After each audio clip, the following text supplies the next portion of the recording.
Everyone, welcome back to my channel BU study point. आज हम देख रहे हैं BA फर्स्ट ईयर के फर्स्ट सेमेस्टर की इंग्लिश की यूनिट सेकंड, जिसका नाम है एलिमेंट ऑफ शॉर्ट स्टोरी। ये हमारे इस वीडियो की पार्ट सेकंड होने वाली है। पार्ट फर्स्ट हम पहले ही कवर कर चुके हैं, जिसमें मैंने आपको प्लॉट और कैरेक्टराइजेशन के बारे में डिटेल डिस्क्रिप्शन दिया है, और इस वीडियो में हम नरेटिव टेक्निक और स्ट्रक्चर को पढ़ेंगे। तो चलिए स्टार्ट करते हैं। नरेटिव टेक्निक को जानने से पहले मैं आपको नरेटिव का मतलब बताना चाहती हूँ। नरेटिव क्या होता है? नरेटिव का मतलब होता है नॉवेल्स, स्टोरीज या ड्रामास या फिर प्लेज, इन सब को नरेटिव्स कहा जाता है। तो आप समझे कि नरेटिव का मतलब क्या होता है? जितने भी जो नॉवेल्स, स्टोरीज, ड्रामास या प्लेज होते हैं या म्यूजिक कंपोज किया जाता है, उसे नरेटिव्स कहा जाता है। अब हम नरेटिव टेक्निक के बारे में जानते हैं। Narrative technique, it's the way in which a writer convey what they want to say to their reader। मतलब यह वह तरीका होता है जिसके थ्रू जो राइटर है वह अपने स्टोरी के सेंट्रल आइडिया को कन्वे या फिर डिस्क्राइब करता है, और यह मेथड होता है जिसके थ्रू जो स्टोरी है उसे डेवलप किया जाता है। मतलब डेवलप क्या? स्टार्ट किया जाता है। डेवलप या फिर स्टार्ट किया जाता है। और इसमें क्या होता है? स्टोरी को स्टार्ट किया जाता है जिसके थ्रू, और उसका मतलब बताया जाता है, जो कि इवेंट्स के थ्रू बताया जाता है। जैसे स्टोरी स्टार्ट होगी तो देखिए कुछ ही इवेंट होगा। जैसे आप नॉर्मली देखते हैं, जैसे कार्टून में जो स्टोरीज होती हैं उनमें कैसे स्टार्ट होता है? एक सूरज है जो उग रहा है, फिर लोग निकल के आते हैं, उनके नाम पता चलते हैं। तो सीक्वेंस में चल रही हैं ना चीज़ें। अगर सीक्वेंस ही नहीं होगा, अगर एंडिंग का जो पार्ट है वो फर्स्टली दिखा दिया जाएगा सबसे पहले, और जो फर्स्ट का पार्ट है जो सबसे पहले दिखाना चाहिए हमें स्टोरी में, वो एंड में रख दिया जाएगा, तो ऐसे तो देखिए बनेगी नहीं ना स्टोरी। तो ये सीक्वेंस से होता है हर एक चीज़। तो मैं आपको एक बार फिर से बता देती हूँ कि नरेटिव टेक्निक जो होती है वो वह तरीका होती है जिसके थ्रू राइटर अपने स्टोरी के सेंट्रल आइडिया को जो है डिस्क्राइब करता है और स्टोरी को डेवलप या स्टार्ट करता है, मतलब उसे बनाता है इवेंट्स के थ्रू। अब हम narrative technique has the following element, और नरेटिव टेक्निक्स के कुछ एलिमेंट्स भी होते हैं। अब हम उनके बारे में भी जान लेते हैं एक एक करके। पहला है हमारा पॉइंट ऑफ व्यू, फिर है हमारा कैरेक्टर्स, फिर है कॉन्फ्लिक्ट, फिर प्लॉट, सेटिंग, क्लाइमेक्स, एटमॉस्फेयर। और इस एटमॉस्फेयर को हम स्टाइल भी कहते हैं। एटमॉस्फेयर को और क्या कहा जाता है? स्टाइल। तो आप इसमें स्लैश करके स्टाइल भी लिख सकते हैं। अब हम इनमें एक एक करके डिटेल में जान लेते हैं। सबसे पहला है हमारा point of view. During narration writer has his own point of view as to what he is going to tell through the story. देखिए कहानी के दौरान जो राइटर होता है उसके अपने खुद के जो हैं व्यूज़ होते हैं, और उन्हें वो डिस्क्राइब करता है अपने वर्ड्स के थ्रू। अपने खुद के पॉइंट ऑफ व्यू को ही तो डिस्क्राइब, जब वो अपनी कहानी लिख रहा है, मतलब अपने बारे में नहीं लिख रहा है लेकिन खुद के जो थॉट्स हैं उनसे लिख रहा है, तो वो क्या करेगा? अपने पॉइंट ऑफ व्यू को ही तो डिस्क्राइब करेगा, जिसे वो स्टोरी में क्या करने वाला है? बताने वाला है। तो यही जो है पॉइंट ऑफ व्यू का मतलब है। मैं आपको एक बार फिर से बता देती हूँ कि कहानी के दौरान अपने खुद के जो व्यूज़ होते हैं उसको डिस्क्राइब कर, जो राइटर है वो उसको डिस्क्राइब करता है, जिसे वो स्टोरी में बताने वाला है या एक्सप्रेस करने वाला है। अब नेक्स्ट पे चलते हैं हम, जो कि है हमारा प्लॉट। प्लॉट क्या होता है? Events and action are organised Events and actions are organized in such a way as to rouse desired emotion and feeling in the reader। देखिए प्लॉट का मतलब होता है कि इवेंट्स और एक्शन को इस तरह से सेट या ऑर्गेनाइज किया जाता है जो रीडर्स में इमोशन या फीलिंग्स को जगाते हैं स्टोरी पढ़ते समय। देखिए प्लॉट में क्या होता है? ऑर्गेनाइजेशन ऑफ इवेंट्स को जो है हम प्लॉट कहते हैं। जैसे एक इवेंट के बाद एक आएगा। जैसे अगर आपको मैं कोई स्टोरी का एग्जांपल दूं, मतलब मैं आपको किसी स्टोरी का नहीं, ऐसी अपने हिसाब से एक एग्जांपल देती हूँ। कोई हीरो है किसी स्टोरी में, तो उसकी लाइफ में प्रॉब्लम्स आएंगी, तो जो रीडर है उसके मन में भी जो है इमोशंस आएंगे ना, कि सैड इमोशंस आएंगे। तो वैसे ही एक एक करके जैसे उसमें प्रॉब्लम्स आएंगी, फिर वो उसे सॉल्व करेगा तो हैप्पी फीलिंग्स आएगी। तो वैसे वैसे जो है जैसे जैसे स्टोरी प्रोसीड करती है, इमोशन और फीलिंग्स भी एक स्टोरी में बहुत ही मायने रखते हैं। और ये जो है जब हम इवेंट्स जो होते हैं स्टोरी के, उन्हें सही ढंग से ऑर्गेनाइज किया जाता है, तभी जो है हम इसको अचीव कर सकते हैं।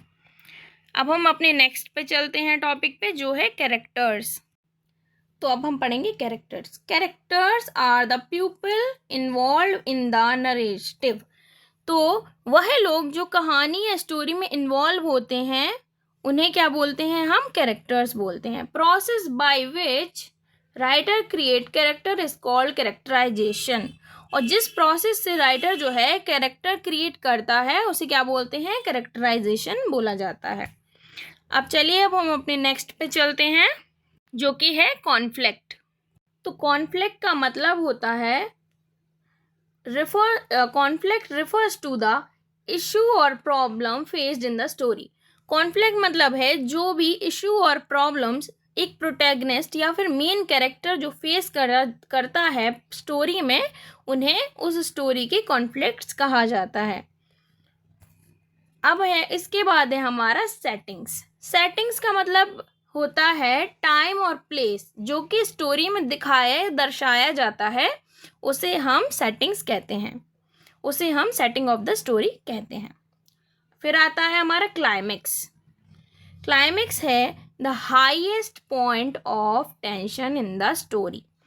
क्लाइमेक्स जो होता है ना, वो पीक ऑफ द टेंशन होता है स्टोरी में। इस समय में जो इस समय में जो मेन कैरेक्टर होता है ना, उसकी लाइफ में सबसे ज़्यादा जो है प्रॉब्लम्स आ रही होती हैं, और वो सबसे ज़्यादा प्रॉब्लम्स को फेस कर रहा होता है और हार रहा होता है मेजरली। इसमें क्लाइमेक्स में ही जो है जो मेन कैरेक्टर है वो सबसे ज़्यादा परेशानियां फेस करता है। इसके बाद आता है हमारा एटमॉस्फेयर या फिर स्टाइल कह लीजिए, जिसका मतलब होता है, चलिए इसको भी पढ़ लेते हैं। Refers to the way the writer use language including diction, voice, tone and sentence style. तो स्टाइल या एटमॉस्फेयर का मतलब होता है जो लैंग्वेज या राइटिंग की स्टाइल या जो टोन राइटर यूज़ करता है ना अपनी स्टोरी में, उसे लिखते वक्त या फिर उसे बनाते वक्त, उसको ही हम एटमॉस्फेयर या फिर स्टाइल कहते हैं। तो ये रहे हमारे सातों के सातों नरेटिव टेक्निक्स के एलिमेंट। अब हम अपनी स्ट्रक्चर पे चलते हैं। नेक्स्ट टॉपिक जो है हमारा स्ट्रक्चर, उस पर चलते हैं।